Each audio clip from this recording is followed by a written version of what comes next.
Assalamualaikum warahmatullahi wabarakatuh. Perkenalkan, saya Andi Rusdi, calon guru penggerak angkatan ke-7. Keseharian saya bertugas sebagai guru mata pelajaran matematika di SMP Negeri 2 Parepare. Kali ini saya akan mencoba menguraikan koneksi antara materi, kesimpulan, dan refleksi modul 1.1. Ki Hajar Dewantara atau yang dikenal dengan KHD adalah pejuang di bidang pendidikan. Berkat jasa-jasanya oleh Presiden Soekarno, beliau diberi gelar Bapak Pendidikan Indonesia. Dasar pendidikan Ki Hajar Dewantara yang pertama adalah menuntun. Menuntun sebagai dasar filosofi pemikiran pendidikan. Yang pertama berarti bukan memaksa. Pendidik menuntun para peserta didiknya yang bermakna lebih tepat kepada mengarahkan seorang pendidik menuntun kodrat yang sudah dimiliki oleh seorang anak untuk mereka dapat mencapai kehidupan yang selamat dan bahagia yang setinggi-tingginya dalam kapasitasnya sebagai seorang manusia maupun sebagai anggota masyarakat dan warga dunia. Menuntun kekuatan kodrat tumbuh dan hidup serta anak supaya dapat memperbaiki tingkah laku hidupnya, memperbaiki menjadi individu yang selamat dan bahagia. Dasar pemikiran Ki Hajar Dewantara dalam menuntun ini tertuang dalam sistem Amon, yaitu Ingarso Suntulodo, Inmadia Mangungkarso, dan Tuturi Handayani. Yang kedua, memerdekakan. Dasar pemikiran memerdekakan memiliki makna bahwa merdeka dalam arti tidak bergantung kepada orang lain. Dengan kata lain, mandiri dengan berdiri pada kaki sendiri. Ki Hajar Dewantara pernah mengalami dan melaksanakan sendiri kehidupan yang merdeka tanpa bergantung kepada orang lain. Manusia merdeka adalah manusia yang hidup lahir atau batin tidak tergantung kepada orang lain, akan tetapi berdasarkan atas kekuatan sendiri. Maksud pengajaran dan pendidikan yang berguna untuk kehidupan bersama ialah memerdekakan manusia sebagai bagian dari persatuan rakyat.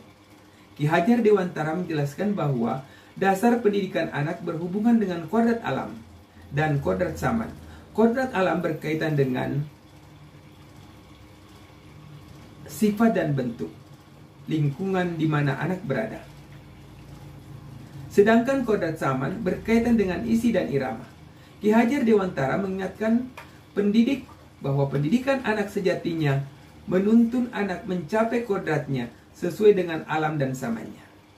Bila melihat dari kodrat zaman, pendidikan saat ini menekankan pada kemampuan anak untuk memiliki keterampilan abad 21.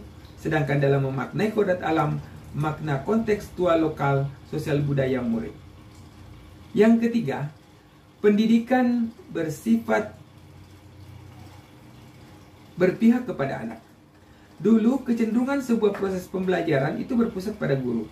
Pembelajaran yang berpusat pada guru lebih berisiko mematikan kreativitas anak untuk berpikir kritis. Dengan melaksanakan pendidikan yang berhamba kepada anak, maka akan benar-benar memposisikan seorang pendidik untuk menghargai keberadaan mereka peserta didiknya.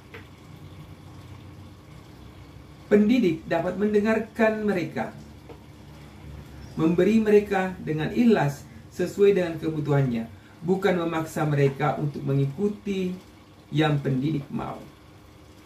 Yang keempat, bukan tabula rasa. Teori tabula rasa dikenal sebagai sebuah teori yang menyatakan bahwa seorang anak adalah kertas kosong, tanpa coretan sama sekali, dan orang-orang yang ada di sekitarnya turut andil dalam memberikan coretan guna membentuknya menjadi bertulisan. Pemikiran Ki Hajar Dewantara adalah anak bukan kertas kosong yang bisa digambar sesuai dengan keinginan orang dewasa. Seorang anak lahir dengan kekuatan kodrat yang samar-samar. Tujuan pendidikan adalah menuntun, memfasilitasi, membantu anak tersebut untuk menebalkan garis samar-samar agar dapat memperbaiki lakunya untuk menjadi manusia seutuhnya. Ini pendapat Ki Hajar Dewantara. Yang kelima, budi pekerti. Budi merupakan cipta atau pikiran, rasa atau perasaan, dan karsa atau kemauan. Pekerti merupakan tenaga atau raga. Perubahan budi pekerti sebagai hasil dari tujuan pendidikan diharapkan bisa terwujud. Perubahan yang terjadi harus seimbang, tidak boleh timpang. Jika seimbang, maka akan terbentuk kesempurnaan budi pekerti, seorang anak yang membawanya pada kebijaksanaan, insan-insan yang penuh kebijaksanaan. 3 yang dapat kita simpulkan dari dasar pemikiran pendidikan Ki Hajar Dewantara dalam pendidikan, yakni yang pertama, pendapat Ki Hajar Dewantara bahwa setiap anak itu istimewa.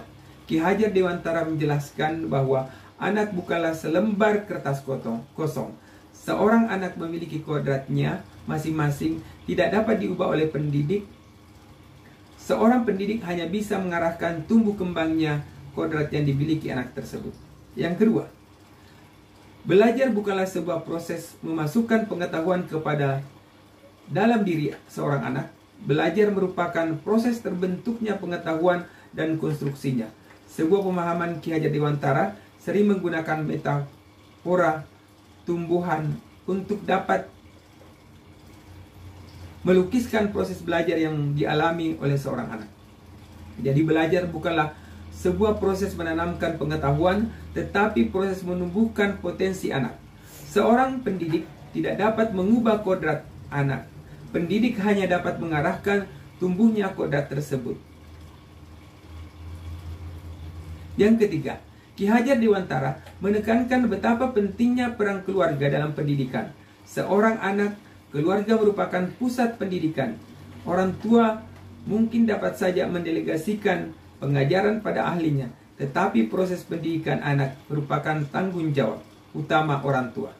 Peran orang tua tidak dapat digantikan oleh seorang lembaga pendidikan. Selanjutnya, refleksi pemikiran Ki Hajar Dewantara.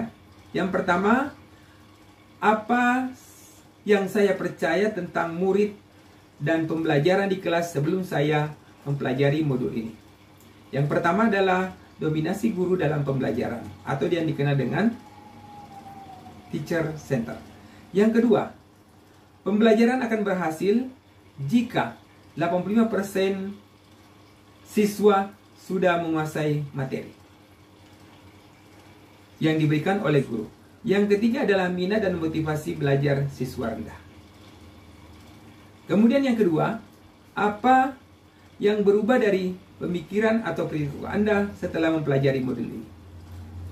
Ada 2. Yang pertama, perubahan pemikiran. Yang pertama adalah guru bukan satu-satunya sumber belajar. Yang kedua adalah pembelajaran yang baik harus berpusat pada anak, atau dikenal dengan student center. Kemudian yang ketiga, menghargai setiap karakter anak. Kemudian berikutnya adalah perilaku. Terkait dengan perilaku, saya mengemas pembelajaran lebih menarik dan menyenangkan agar motivasi belajar siswa meningkat. Yang kedua adalah memberikan kebebasan kepada anak untuk menyelesaikan setiap tugas yang diberikan sesuai dengan minat, bakat, dan kreativitas masing-masing.